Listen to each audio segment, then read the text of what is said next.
King of Gods. By Fast Food Restaurant, Kabanata 421. Boses ni Zhao Yufei. Sa puntong ito, hindi na itinago ni Li Hong ang kanyang layunin sa pagpatay at inilabas ang kanyang True Lord rank aura na nagpatawag ng kidlat at tubig na Yuan Qi sa malapit. Ito ang unang pagkakataon na humarap si Zhao Feng sa huling yugto ng True Lord rank.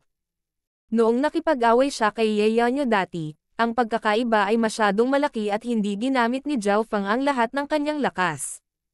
Hindi nagpanik si Zhao Feng sa harap ng aura na ito at tumingin siya kay Ye Yanyo. Ayon sa deal, kailangan niyang protektahan siya ngunit sa ngayon, wala siyang senyales na gagawin iyon. Si Ye Yanyo ay may sariling mga plano.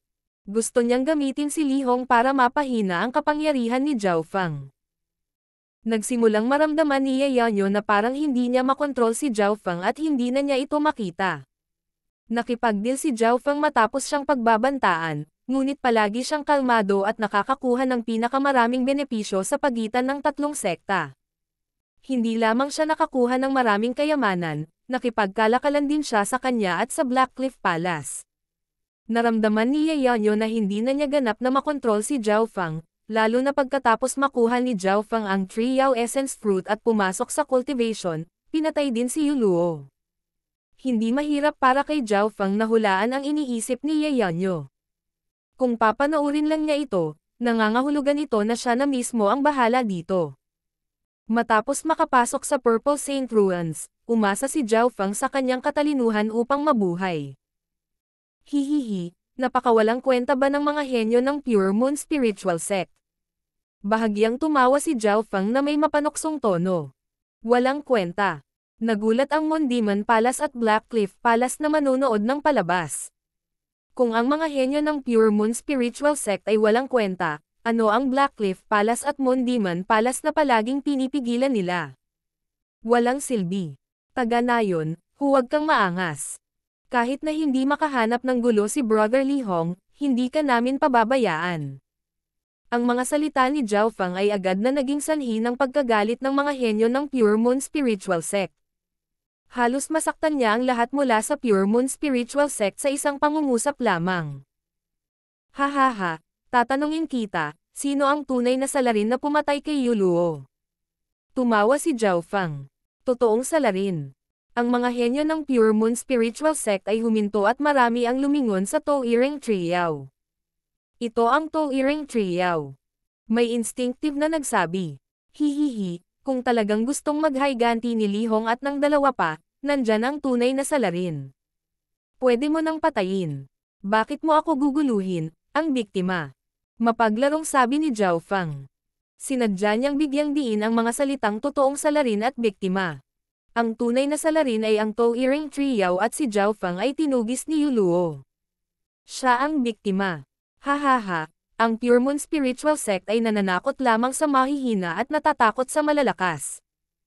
Hindi ba ito nagpapakita kung gaano sila kawalang silbi? Tumawa si Zhao Feng patungo sa langit. Ikaw. Agad na hindi nakaimik si Li Hong at ang mga mukha ng dalawang lalaking disipulo ay naging pula at berde. Namula pa ito sa mukha ng ibang mga alagad. Hindi nila inisip kung paano papatayin ang tunay na salarin ngunit naghahanap ng gulo para sa biktima. Kahit anong tingin nila, parang takot sila sa malalakas at puro mahihina ang binubuli. Ang Pure Moon Spiritual Sect ay isang matuwid na puwersa na kailangang sundin ang hustisya. Dahil dito nagtrabaho si Zhao Feng sa Pure Moon Spiritual Sect at hindi sa Blackcliff Palace o Moon Demon Palace. Hahaha. Nawala ang buong mukha ng Pure Moon Spiritual Sect. Sila ay isang grupo lamang ng mga taong nagpapanggap na matuwid ngunit sa katotohanan, sila lamang ang nang-aapi ng mahihina. Ang mga disipulo ng Blackcliff Palace at Moon Demon Palace ay nanunuya. Dahil kaaway nila, hindi nila inisip na tamaan ang Pure Moon Spiritual Sect nang sila ay nasa baba. Ang mga ekspresyon ng mga disipulo ng Pure Moon Spiritual Sect ay sobrang pangit at maging si Ye Yanyo ay naramdaman na nawalan siya ng mukha. Brother Li Hong, may deal ako kay Zhao Feng. Kami ang magpapasya kung ano ang gagawin pagkatapos magsara ang ruins. Pakiramdam ni Li Hong ay parang nawalan siya ng mukha para sa lahat at labis na ayaw. Brat, isang galaw lang ang gagamitin ko dahil kay Sister Ye. Pagkatapos niyang sabihin ito, lumingon si Li Hong kay Zhao Feng at ang biglaang pagbabago ay nagpabago sa ekspresyon ni Ye Yanyo ngunit hindi niya ito mapigilan sa oras. Masyadong nawalan ng mukha si Li Hong at halatang gusto niyang turuan si Zhao Feng ng leksyon o kahit na patayin siya. Ang ripple ng palad ni Li Hong na may asol na kidlat na naglalaman ng mobility ng tubig at ang mapanirang kapangyarihan ng kidlat. Dahil sa kanyang perpektong kontrol, walang sino man sa malapit ang masasaktan. Ang palad na ito ay tiyak na sapat upang patayin ang sino mang mababa sa True Lord rank. Kung ginamit ni Zhao Feng ang kanyang Three-Flowered Treasured Lotus at Bloodline Power, halos hindi niya ito makukuha ngunit nagpasya siyang maging makapangyarihan hanggang sa wakas. Bastos ka.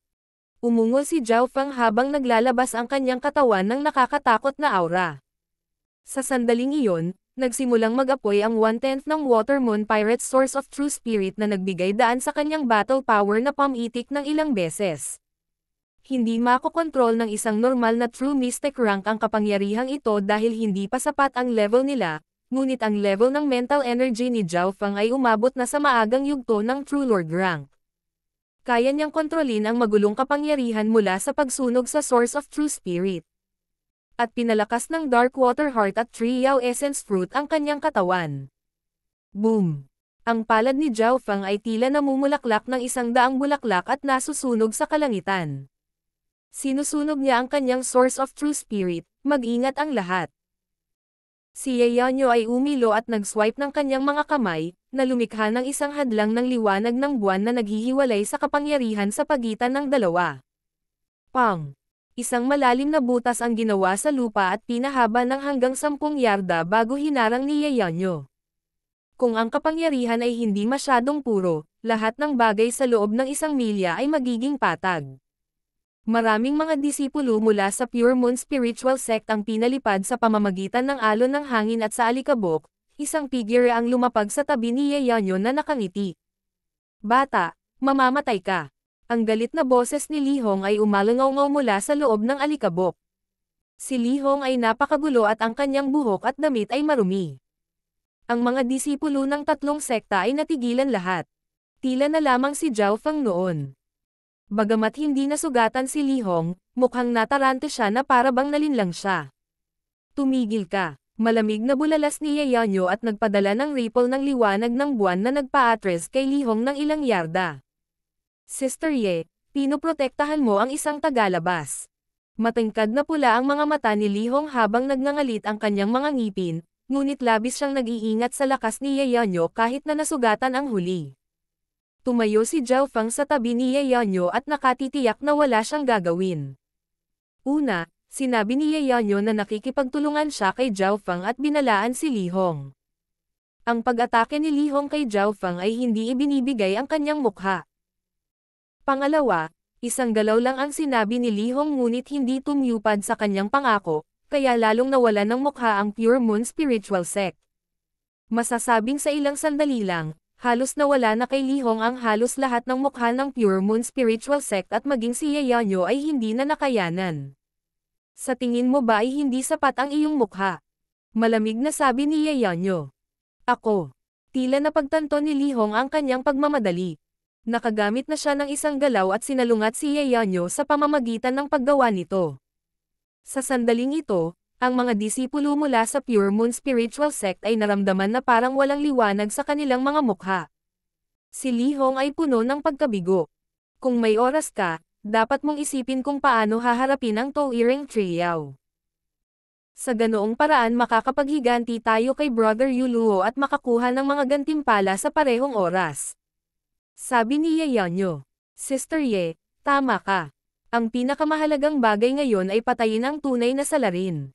Kung tungkol sa brat na ito, makikita ko siya pagkatapos ng mga guho. Sa wakas ay kumalma si Li Hong. Gumamit na siya ng isang galaw at kung itutuloy niya ay pagtatawanan lang siya ng iba. Sa wakas ay naayos na ang kaguluhang ito. Itong aswal na buhok na kabataan. Hindi simple. Tiningnan ni Zhuang Wonner mula sa Moon Demon Palace ang kabataan sa tabi ni Ye Yanyo. Napatingin din si Ye Yanyo kay Zhao Feng. Ang Source of True Spirit na sinunog niya ay halatang iba sa kanyang sarili. Hindi nasayang ang hakbang ni Li Hong. Hindi bababasa, natuklasan niya ang isa sa mga nakatagong card ni Zhao Fang. Si Zhao Fang ay may isa pang source of true spirit sa loob ng kanyang katawan at kahit nawala ito sa True Lord rank, naabot na nito ang pinakamataas na True Mystic rank at kung susunugan ito ni Zhao Fang nang walang pakialam sa presyo, maaari nitong banta ang mga nasa True Lord rank. Sabi ko dati, hindi simple ang kabataang ito. Hindi katakataka na hindi siya natakot noong nakikipagkalakalan siya sa amin. Ang ekspresyon ni Chigwei ay mataimtim at nadama na mapalad na hindi niya inatake si Zhao Fang noon. Si Li Hong noon ay casual lamang na gumamit ng isang galaw at niloko ko. Kalmado ang isip ni Zhao Fang. Hindi nagtagal, ang mga henyo ng tatlong sekta ay muling nagtipon at nagsimulang talakayin kung paano haharapin ang Touiring Trio. Ang Touiring Trio ay nasugatan ng Void God Protection at may puwang dito ngayon. Humikab si Zhao Fang habang nawalan siya ng interes. Kahit napatayin nila ang Touiring Trio, hindi niya makukuha ang Wood Spirit Essence Soul maliban kung gusto niyang maging kaaway ng lahat ng tatlong sekta. Sa sandaling ito sa oras, Brother Zhao Fang, isang pamilyar na boses mula sa isang babae ang narinig sa isipan ni Zhao Fang. Sino yon? Napatalon si Zhao Fang sa takot. Napakapamilyar ng boses na ito. Parang naging Zhao Yufei. Ngunit bakit ang boses ni Zhao Yufei ay lilito sa kanyang isipan? Sa susunod na sandali, Shua. Isang malabong figure ang lumitaw sa isip ni Zhao Fang at ito ay si Zhao Yufei. Ang Zhao Yufei sa kanyang isipan ay bahagyang ngumiti. Brother Zhao Fang, ako ang tagapagmana ng Purple Saint Ruins. Ngunit maaaring kailanganin ko ang iyong tulong upang tunay na makontrol ang ruins. King of Gods, Kabanata 422. Purple Saint Partial Spirit. Sa walang limitasyong karagatan. Ito ay isang napakalaking espasyo at ang dagat ay tila umaabot sa kawalang hanggan. Sa di kalayuan, isang malaking bundok ang nakatayo sa gitna ng maulap na karagatan at umabot ito ng ilang daang milya. May matikas at marangal na gusali sa bundok at ang pinakakapansin-pansing punto ay ang arena at mga lumulutang na kinatatayuan ng manunood. Sa laki, ito ay 10 beses na mas malaki kaysa sa sinaunang arena ng Sacred True Dragon Gathering. Sa puntong ito, isang malaking screen na tila gawa sa tubig ang lumitaw sa harap ng bundok.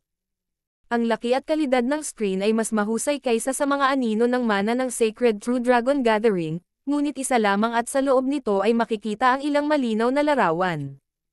Ang mga larawan ay tila nagmula sa ibang dimensyon ngunit ang mga ito ay mukhang totoong-totoo at ang isa sa mga larawan ay isang mahiwagang kanyan kung saan kasama ang Touiring Trio at kalapit na maliliit na figure ng mga tao. Mayroong ilang makapangyarihang aura malapit sa bundok, ngunit lahat sila ay patay na tahimik. Sa langit, 3 di masusukat na kapangyarihan ang tila sumupil sa mga multo at Diyos ng lupaing ito.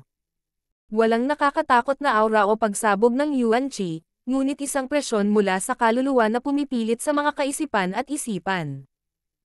Sa harap ng 3 kapangyarihan na ito, maging ang Yuan Qi sa malapit ay tila nagyelo. Ang mga tao sa bundok ay tumangala sa pinanggagalingan ng 3 kapangyarihang ito na parang tumitingin sa isang Diyos. 2 ang lalaki at ang isa ay babae. Sila ay ayon sa pagkakabanggit. Isang gininto ang balangkas na may hangin ng kamatayan na nakaupo sa isang trono na gawa sa mga puting buto. Isang dalisay at banal na babae na tila isang diyosa ng mga bituin at buwan. Isang Diyos ng demonic daw na may itim na hangin na nakapaligid sa kanya na parang mga black hole. Ang 3 kapangyarihan na ito ay parang 3 Diyos na namuno sa mundo. Ang Purple Saint Ruins ay nawalan ng enerhiya ng 12-dosenang beses ng higit pa kaysa dati at mayroon ng ilang mga lugar na may mahinang mga punto na. Ang dalisay at banal na buwan na nakasuot ng boses ng babae ay tila parang Disney. Hihihi, Saint Moon Aunt Goddess, mukhang ang Pure Moon Spiritual Sect ay nagpaplano din na kunin ang Purple Saint Ruins para sa kanilang sarili. Sabi ng Golden Skeleton sa malalim na tono. Sa huling pagkakataon na sinuri ko, ang enerhiya sa loob ng Purple Saint Ruins ay maaaring magpanatili nito sa loob ng 100 taon, ngunit ngayon ay maaari lamang itong mapanatili sa loob ng 20. Kung magkakasama ang 3 sekta, baka makapasok tayo. Sabi ng demonyong lalaki sa dominanteng tono. Atakihin ang Purple Saint Ruins. Nagbago ang ekspresyon ng dalawa pang kapangyarihan at bahagyang naantig ang mga ito. Ngunit halatang napuno sila ng higit na pag-iingat. Tumibok ang puso ng ilan sa mga eksperto sa ibaba na nakarinig nito. Ang Purple Saint Ruins ay mataas ang ranggo sa iba pang mga inheritance at ang orihinal na may-ari nito ay isang hakbang ang layo mula sa Heavenly Divine Realm. Para sa karamihan ng mga puwersa, para lamang maipadala ang kanilang mga tao sa loob upang makatanggap ng mga mana ay isang pambihirang pagkakataon. Tanging ang tatlong 2-star sects lamang ang may kakayahang umatake kahit sa Purple Saint Ruins. Ang Purple Saint Ruins ay isang special na dimensyon na naglalaman ng mahahalagang mapagkukunan, mga bihirang hayop, at makapangyarihang mga mana. Ang halaga nito ay hindi nasusukat. Kung nakontrol ng isang sekta ang Purple Saint Ruins, mahirap isipin kung gaano sila kalakas. Hindi mahirap salakayin ang Purple Saint Ruins kasama ang tatlong sekta na pinagsama. Pero hanggat nandyan ang Purple Saint Partial Spirit, wala tayong magagawa. Ang banal na mukha ng babaeng nakasuot ng buwan ay mapagpasyahan at sa kanilang tatlo, siya ang pinakamalakas. Bagaman ang bahagyang kapangyarihan ng Purple Knight Saint Lord's Partial Spirits ay nawala ang higit sa 70% ng kapangyarihan nito pagkatapos ng lahat ng mga milenyo na ito at ang kontrol nito sa mga guho ay hamina, ito ay sumanib sa ubod ng mga guho at maaaring sirain ito sa isang pag-iisip. Nang marinig ito, tumahimik ang gininto ang kalansay at lalaking demonyo. Bagamat ang tatlong sekta ay maaaring makalusot sa Purple Saint Ruins, hindi ito sulit. Pagkatapos ng lahat, ang may-ari ay dating Purple Knight Saint Lord, na nagpagulat sa libu-libong angkan. Kung gayon, ano ang iminumungkahi ni Anti-Goddess? Tanong ng Golden Skeleton. Bagaman hindi tayo makaatake, maaari nating subukang pataasin ang bilis ng bahagyang pagkawala ng lakas ng espiritu. Sa 10-10 taon o mas maikli pa, ang bahagyang espiritu ay mauubusan ng enerhiya at pagkatapos ay maaari tayong makapasok ng ligtas. Nakangiting sabi ng babaeng nakasuot ng buwan. Ang gintong kalansay at demonyong lalaki ay mahinang tumanggo sa kanilang mga ulo. Ang Purple Saint Ruins ay hindi maaaring puwersahang salakayin. Maaari lamang nilang mapagod ito at nangangailangan ito ng pasensya. 10-10 taon para sa kanila ay ang oras na kinuha nila upang pumasok sa pag-iisa ng isang beses. Ngunit sa pagkakataong ito, tila napagtanto ng Purple Saint Partial Spirit na malapit na ang wakas nito at gumamit ng ilang paraan upang magbukas ng landas at kumonekta sa ibang lugar. Ang pag-aalala ay lumitaw sa buwan na nakasuot ng noo ng babae. Nag-aalala ka na ang Purple Saint Partial Spirit ay gumamit ng maraming enerhiya upang pumili ng isang tagapagmana. Sabi ng Golden Skeleton. Tama iyan. Sa ngayon ay parang 1 o 2 tagalabas ang pumasok sa ruins. Kailangang malaman ng isang tao na dahil ang aming mga ninuno ay may ilang relasyon sa Purple Knight Saint Lord kaya kami ay pinayagan sa loob ng ruins. Ang babaeng nakasuot ng buwan ay tumanggo. Oo. Napakatagal na ngunit wala na ba talagang henyo na gustong kunin ng Purple Saint Partial Spirit ang mga guho? Umiling-iling ang demonyong lalaki. Ang tatlong sekta ay may mahabang kasaysayan at ang bilang ng mga kababalaghan na kanilang ginawa ay hindi mabilang. Malamang, ang Purple Knight Saint Lord ay may mahinang bloodline ng 10,000 ancient races at ang kanyang requirement para sa isang inheritor ay malamang na kailangan din ng bloodline ng 10,000 ancient races. 10,000 ancient races. Nagbibiro ka ba? Mula noong sinaunang panahon hanggang ngayon, paano madaling lilito ang isang maalamat na bloodline? Sa nakalipas na 10,000 taon, isa lang ang narinig namin at walang nakakaalam kung ano ang nangyari sa kanya. Tama, ang mga bloodline ng 10,000 ancient races ay lahat ng ipinagbabawal na bloodline na lumalaban sa langit. Halimbawa, ang Heaven's Legacy Race of the Heaven's Legacy Inheritance ay nahati sa hindi mabilang na mga sangay na kumalat sa buong mundo. Malamang, ang Light Race na niranggo sa ikapito sa 10,000 ancient races ay ang pagkakatawang tao ng liwanag at kapag may namatay mula sa Light Race, gagawin nila ang lugar kung saan sila nasaan sa loob ng libu-libong taon. Nang banggitin ng tatlo ang 10,000 ancient races, lahat sila ay gumagalang. Kahit na ang sikat na Purple Knight Saint Lord ay mayroon lamang mahinang 10,000 ancient race bloodline. Kahit na ang sikat na Purple Knight Saint Lord ay mayroon lamang mahinang 10,000 ancient race bloodline. Ang mga henyo mula sa tatlong sekta ay tinatalakay kung paano aatakehin ang Tau'ering Trio. Mayroong kabuuang 5 True Lord ranks at 12 True Mystic ranks. Gayunpaman, sina Ye Yanyo at Zhuang Wonner, na pinakamalakas ay nasugatan. Kung dumating si Brother Lu Tianyi, ang pagkakataon nating mapatay ang Tau'ering Trio ay tataas ng husto. Maaari tayong maghintay para sa kanya at magpadala ng mga tao upang hanapin siya. Mungkahi ni Ye Yanyo. Nagamit na niya ang Void God Protection dati at sa cultivation ni Lu Tianyi, mararamdaman niya ito kung hindi siya masyadong malayo. Ang senses ng lahat ay limitado sa Purple Saint Ruins at si Lu Tianyi ay matagal nang hindi nagpapakita. Baka pinaghihigpitan siya ng kung anong mana. Marahil ay nakapasok na si Lu Tianyi sa Ruins Treasured Palace. Hindi tayo makapaghintay ng matagal. Ang Blackcliff Palace at Moon Demon Palace ay parehong agad na gumanti. Masyadong malakas si Lu Tianyi at kung dumating siya, ang Blackcliff Palace at Moon Demon Palace ay maaari lamang tumayo sa gilid. Bakit hindi tayo magpahinga ng kalahating araw at iyong mga nasugatan at gumaling? Kung naramdaman ni Brother Lu ang Void God Protection, tiyak na makakarating siya sa loob ng kalahating araw. Sa oras na ito, masusubok ni Brother Li Hong at ng iba pang walang pinsalang True Lords ang Tau'ering Trio. Iminungkahi ni Ye Yanyo at pumayag ang Blackcliff Palace at Moon Demon Palace. Pagkatapos ng lahat, sina Zhuang Wonner at Chigwei ay parehong malubhang nasugatan at kailangang magpahinga.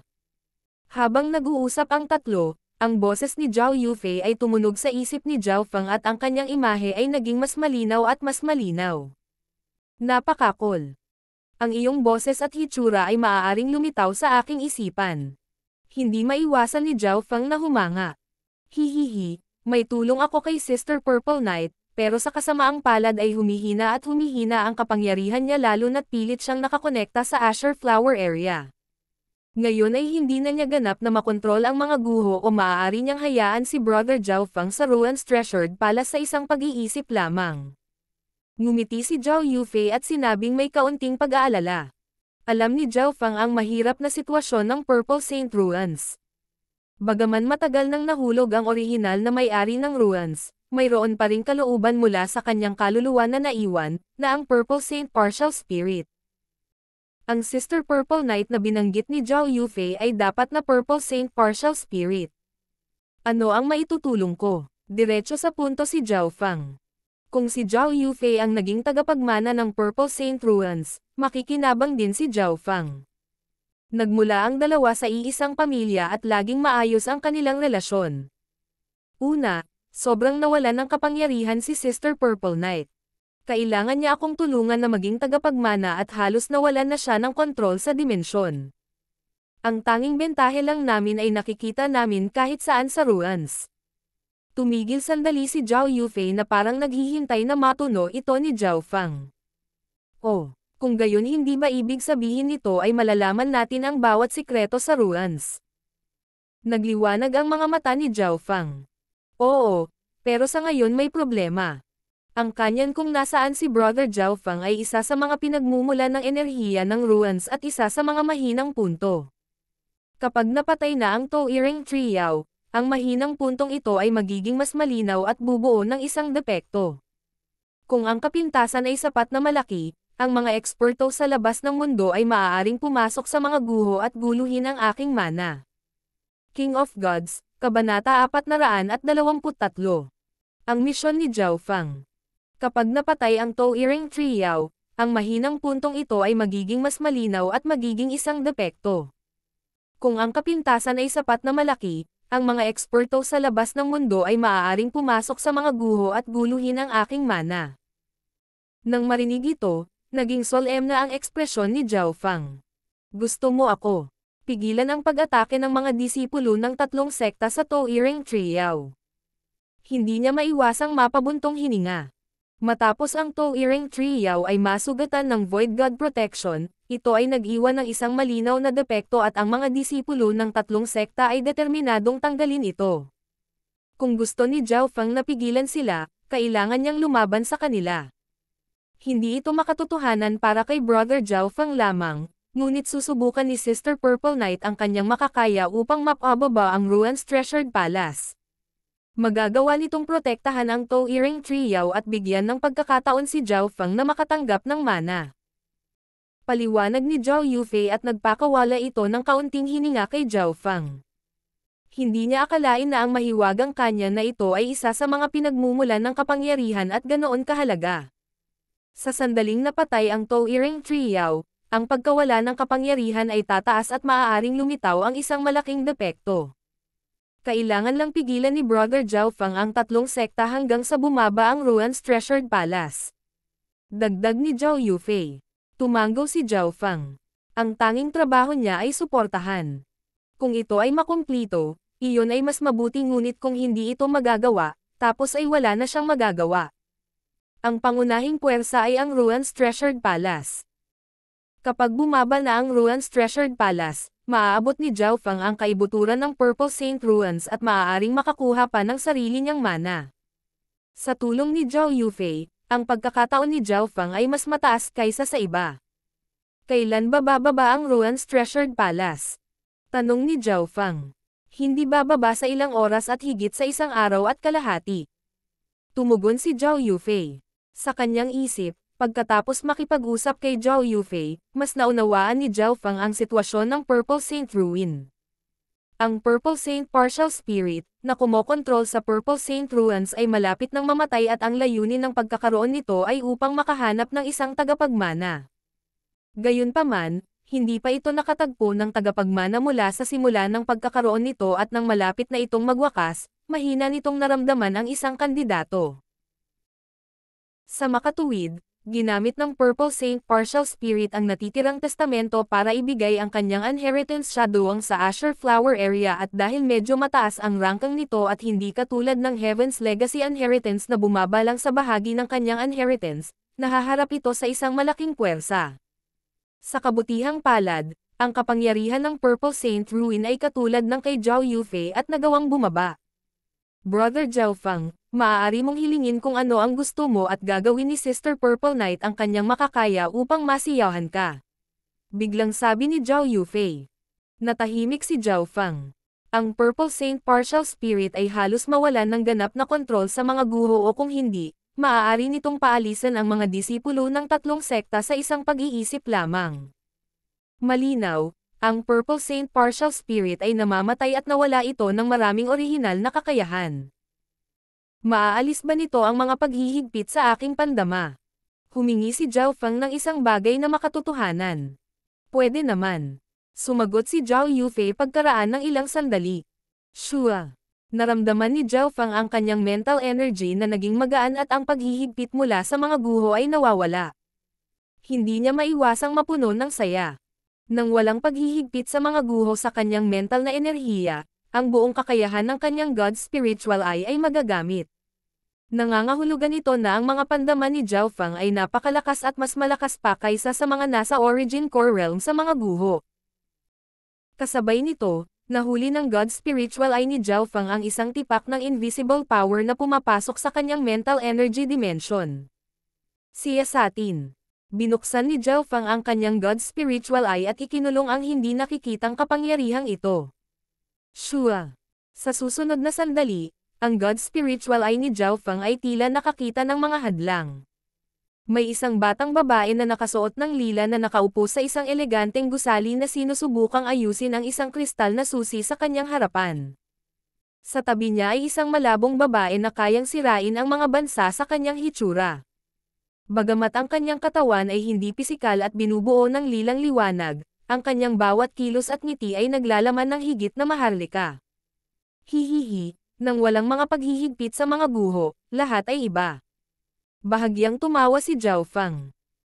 Sa pamamagitan ng kanyang God's Spiritual Eye, natunton niya ang invisible power sa Ruan's Treasured Palace at nakita ang eksenang ito. Napagtanto niya, na sa pagtaas ng kanyang mental energy, ang kanyang God's Spiritual Eye ay naging mas kapaki-pakinabang. Ang babaeng naka-purple na nakadamit ay halatang si Zhao Yufei at ang malabong figure sa tabi niya ay walang alinlangan na Purple Saint Partial Spirit. Paano? Posible ba ito? Ang Purple Saint Partial Spirit ay hindi makapaniwalang tumingin kay Zhao Fang. Sa mas tumpak, sa Eye of Heaven sa itaas ngunit ang huli ay nawala, na parang wala doon. Ang mahiwagang kanyan. Bumalik ang isip ni Zhao Fang sa kanyang katawan. Natunton niya ang enerhiya pabalik sa kabilang panig, pangunahin upang makita kung paano si Zhao Yufei.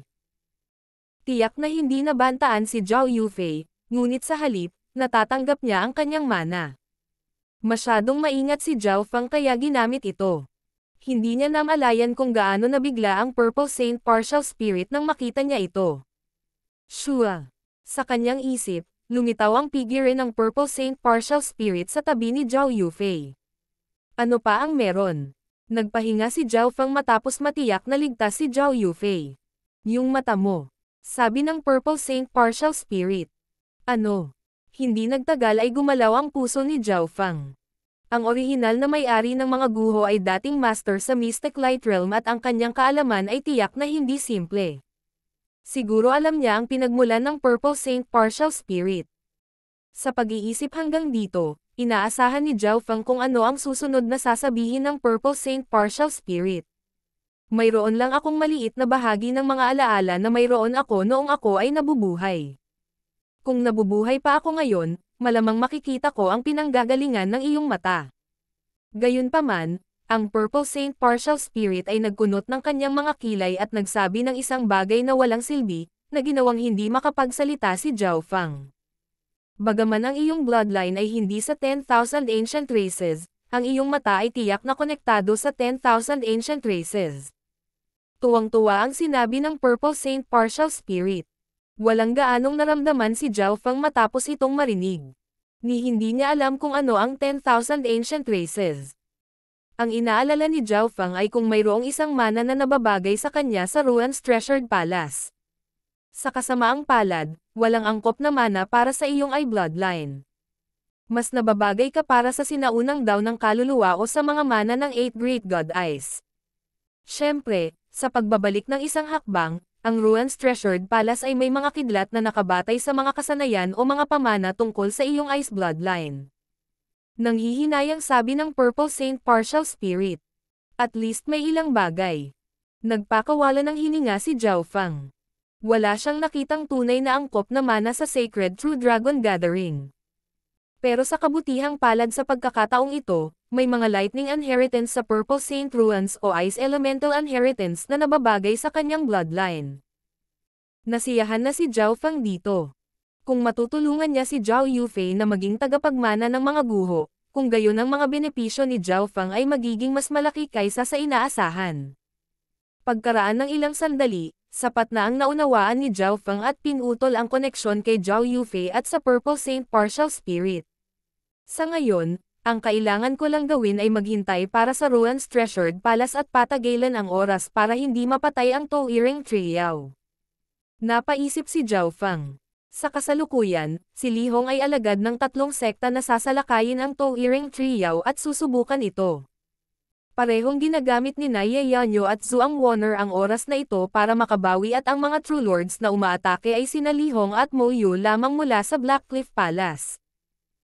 Ang dalawang True Lord ranks ay nanguna sa 20-30 disipulo at inatake ang puwang sa Touring Trio ng panapanahon. Hahaha. Ang Touring Trio na ito ay hindi kasing lakas ng inaakala ko.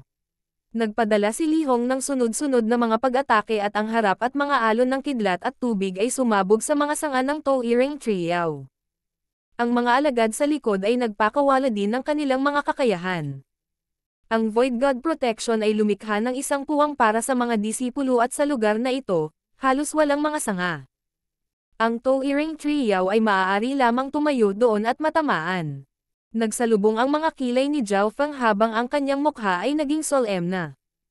Hindi dahil malakas si Li Hong at may mahusay na pamumuno. Kaya lang nanghina ang kalaban. Masyadong malakas ang pag-atake ng Void God Protection at nagbigay ng daan para sa 3 sekta. Sa pagmamasid, nakita ni Zhao Fang na ang pangunahing katawan ng Touring Trio ay lumitaw at mayroong maraming mga marka ng paso dito. Pang-pang-boom. Ang tuloy-tuloy na pag-atake ay nagmula sa 3 sekta at dumapo sa pangunahing katawan ng Touring Trio. Sa kabutihang palad, ang depensa ng Toiring Trio ay napakalakas at ang lugar na ito ay kung saan ang depensa ang pinakamalakas. Bagamat si Li Hong ay nasa huling yugto ng True Lord rank at ang kanyang opensa ay tila malakas, ang kanyang mga pag-atake ng tubig at kidlat ay pinaghihigpitan pa rin ng kapangyarihan ng kahoy at damo. Gayunpaman, kung ang isang lugar ay patuloy na inaatake, papatayin pa rin ng mga langgam ang isang elepante at sa wakas ay pagbabantaan ang Toiring Trio. Hindi ako pwedeng umupo lang dito. Sa pag-iisip hanggang dito, lumipat si Zhao Fang. Anong ginagawa mo? Biglang binuksan ni Ye Yanyo ang kanyang mga mata at malamig na tinitigan siya.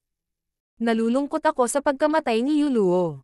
Gusto kong tulungan ang mga kapwa Taoist ng Pure Moon Spiritual Sect na patayin ang Toiring Trio, kahit na hindi ako masyadong malakas. Si Zhao Fang ay nanumpa. Nang marinig ito, naging kainahinala ang mukha ni Ye Yanyo. Hindi siya naniniwala na si Zhao Fang ay may napakabuting puso. Ang taong ito ay nakaligtas sa pagitan ng mga bitik ng tatlong sekta at hindi nawalan ng anuman. Tutulungan ba niya ang Pure Moon Spiritual Sect ng Librera? Mabuti, maaari kang pumunta ngunit huwag kalimutang huwag umalis sa loob ng 3 milya mula sa akin. Sumang-ayon si Ye Yanyo. Pagkatapos ng lahat, ang mungkahi ni Zhao Fang ay matuwid at handang subukan ang Toiring Trio. Hindi niya kayang tanggihan siya. Palihim, sinabihan ni Ye Yanyo ang mga tao na sabihin kay Li Hong na bantayan si Zhao Fang. Pansinin mo rin siya. Nag-utos si Ye Yanyo ng 1 o 2 tao. Habang mas madalas silang nakikipag-ugnayan, nalaman ni Ye Yanyo na napakahirap kontrolin ni Zhao Fang at hindi niya makita kung ano ang motibo ng huli. King of Gods, Kabanata 424. Isang lobo na nakasuot ng balat ng isang tupa. Ang pangalawang Zhao Fang ay lumipat, siya ay nakita ng ilang mga henyo ng Pure Moon Spiritual Sect. Ang 2 lalaking disipulo na may awayan kay Zhao Fang ay lumipat sa kanyang kaliwa at kanan habang pinoprotektahan nila si Zhao Fang. Salamat! Nagbigay ng aliw na tingin si Zhao Fang at kumislap ang mga mata ni Ye Yanyo habang pinagmamasdan ang figure ni Zhao Fang na papalayo ng palayo. Nakaramdam siya ng pagkabalisa at nadagdagan ang pagkabalisa na ito habang si Zhao Fang ay palayo. Kahit na mula nang mamatay si Yuluo, si Ye Yanyo ay likas na maingat kay Zhao Fang. Sa puntong ito, ang lahat ng kanyang atensyon ay napunta kay Zhao Fang at ang asol na buhok na figure ay naging mas misteryoso. Parang may naramdaman, lumingon ang asol na buhok na binata at ngumiti sa kanya habang nakatingin sa kanyang mata. Ang misteryosong kaliwang mata ay tila puno ng walang limitasyong yelo at nakikita nito ang lahat ng kanyang mga lihim. Sa pagkakataong iyon, ang puso ni Ye Yanyo ay nanginig at ang lamig ay lumaganap sa kanyang buong katawan na para bang nakita siyang hiyubot-hubad. Si Zhao Fang ay tumingin muli ng malalim kay Ye Yanyo bago nilapitan kung saan inaatake ng iba ang Toiring Trio. Brother Li Hong, mabilis na patayin si Zhao Fang. Tumalon ang puso ni Ye Yanyo ng malamig na kumikislap ang kanyang mga mata at isang apurahang boses ang tumunog. Ano? Patayin si Zhao Fang. Karamihan sa mga disipulo ng Pure Moon Spiritual Sect ay tumingin kay Ye Yanyo na may nagtatakang tingin. Hindi ba nagtutulungan ang dalawa? Dati pinoprotektahan ni Ye Yanyo si Zhao Fang, at ngayon gusto na niya itong patayin. Ang biglaang pagbabago ay naging sanhi ng maraming tao na natulala. Gayunpaman, ang Pure Moon Spiritual Sect ay pinangunahan ni Ye Yanyo at lahat sila ay nakinig sa kanya. Pumunta ka. Ang 2 lalaki sa tabi ni Zhao Fang ay umungal sa pananabik habang sila ay umaatake. Hahaha, Sister Ye, naisip mo na rin sa wakas. Hindi bagay sa mata ko ang brat na ito. Tumawa si Li Hong habang tumalikod at sumugod kay Zhao Fang. Bagamat hindi niya naiintindihan kung bakit ginagawa ito ni Ye Yanyo, tiyak na payag siya. Sa katotohanan, ibinigay ni Ye Yanyo ang utos na ito dahil sa kanyang instincts. Sa pag-iisip kung paano unang binyantaan si Zhao Fang noon sa kung paano niya ito ginamit para protektahan ang sarili at mabuhay sa gitna ng 3 sekta, malinaw niyang nakikita ang sitwasyon kahit na hindi niya ito lubos na naiintindihan. Una, hindi nakikita ni Ye Yanyo ang tunay na lakas ni Zhao Fang at ang kanyang katalinuhan ay nagparamdam sa kanya na parang nawawalan na siya ng kontrol. May isa pang pangunahing punto. Kahit sino pa ang mga kaaway ni Zhao Fang, hindi sila nagwakas ng maayos, kahit na mas mataas ang kanilang cultivation. Namatay si Yuluo nang siya ay naging kaaway ni Zhao Fang. Ang dalawang lalaking disipulo ay ginawang tanga ni Zhao Fang. Gusto sana ni Li Hong na patayin si Zhao Fang ngunit naloko siya at nawalan ng mukha. Sa sandaling ito, biglang naging maingat si Ye Yanyo nang hilingin ni Zhao Fang na tulungan si Li Hong at ang kanyang mga kasama at dahil sa kanyang huling sulyap. Siya ay lubos na mapagpasyahan at sa pangalawang pagkakataon na naramdaman niyang may mali, inutusan niya silang patayin si Zhao Fang. Napakatalom ng instincts ng babaeng ito. Pagkamatay ni Yuluo, naghinala na siya. Hindi inakala ni Zhao Fang na magiging ganoon kabilis kumilos si Ye Yanyo. Talagang mabangis siya. Brat, sumuko ka ng mabilis. Ang dalawang lalaking disipulo ay humakbang patungo kay Zhao Fang mula sa kanyang kaliwa at kanan. Pagtingin sa ibaba, nakita ni Zhao Fang na nasa loob na siya ng mga ugat. Pigilan mo siya. Utos ni Ye Yanyo habang lumilipad din siya. Alam niya na si Zhao Fang ay napakabilis at mas malakas kaysa sa dalawang lalaking disipulo. Ang tanging bagay na maaari nilang gawin ngayon ay ang pigilan si Zhao Fang at manalo ng ilang hininga para kay Ye Yanyo at Li Hong. Ang mga ekspresyon ng dalawang lalaking disipulo ay naging solemn na habang nakikinig sila sa utos ni Ye Yanyo at sinubukang pigilan si Zhao Fang. Ang bibig ni Zhao Fang ay napuno ng pangungutya at panlalamig na para bang tinitingnan niya ang mga langgam. Klop klop. Ang dalawang lalaking alagad ay nahulog mula sa langit. Bago pa man magdikit ang kanilang mga katawan sa mga ugat ng lupa ay bumaril mula sa lupa at binalot ang dalawa. Arg!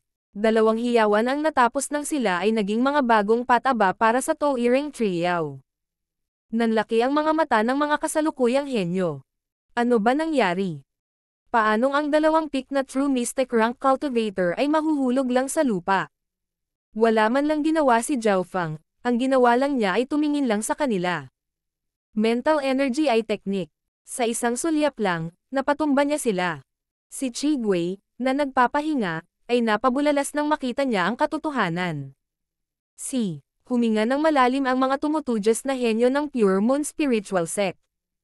Zhao Fang, pinatay mo ang dalawa sa aming mga disipulo ng Pure Moon Spiritual Sect at si Yuluo ay talagang pinatay mo. Nagtatago ka ng malalim. Malamig ang mukha ni Ye Yanyo at tila nagkatotoo ang layunin ng pagpatay sa kanya. Kahit na ang isang normal na True Lord rank ay hindi makakagawa ng dalawang pick na True Mystic ranks na mamatay kaagad sa isang sulyap.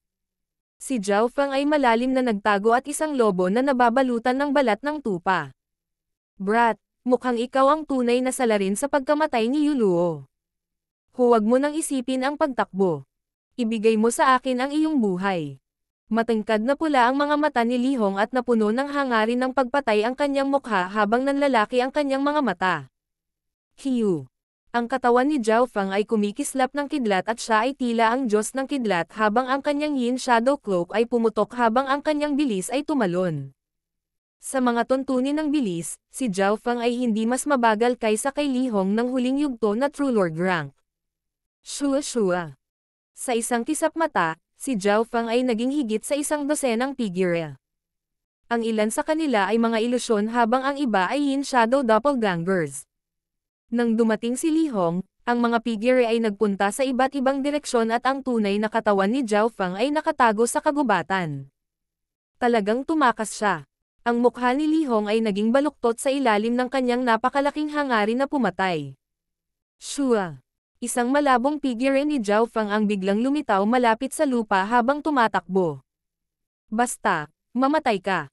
Inilabas ni Li Hong ang kanyang galit at tumalon siya kay Zhao Fang. Sa sandaling ito, ang lahat ng kanyang emosyon ay nailabas at nakalimutan niya ang tungkol sa panganib sa lupa. Habang papalapit si Li Hong sa lupa, nagsimulang maghanda ang mga ugat sa ibaba. Ano ang nangyayari? Bakit ganoon din ang ginagawa ni Li Hong tulad ni Yuluo noon at umaakyat patungo sa lupa? Napuno ng kasakiman si Yuluo at nawala sa isip si Li Hong dahil sa kanyang galit. Naramdaman ng mga nanonood na disipulo ng tatlong sekta na may mali. Li Hong, mag-ingat ka. Ang ekspresyon ni Ye Yanyo ay lubhang nagbago habang siya ay sumisigaw. Ang kanyang boses ay parang kulog habang umaalingaw-ngaw sa isip ni Lihong. Break. Ikinaway ni Yayanyo ang kanyang kamay at isang sinag ng buwan ang dumaloy sa hangin at sinira ang pigiran ni Zhao Fang. Isa lang itong Yin Shadow Doppelganger. Nagising si Lihong mula sa kanyang panaginip at napagtanto na siya ay napakalapit sa lupa at halos nasa saklaw ng mga ugat. Kiu kiu kiu. Ang mga ugat ay bumagsak sa lupa at bumaril patungo kay Lihong. Si Lihong ay umungal at nagpadala ng mga sinag ng tubig at kidlat habang ang kanyang anyo ay naging isang arko ng kidlat na nagtulak sa tabi ng mga ugat at lumipad sa kalangitan.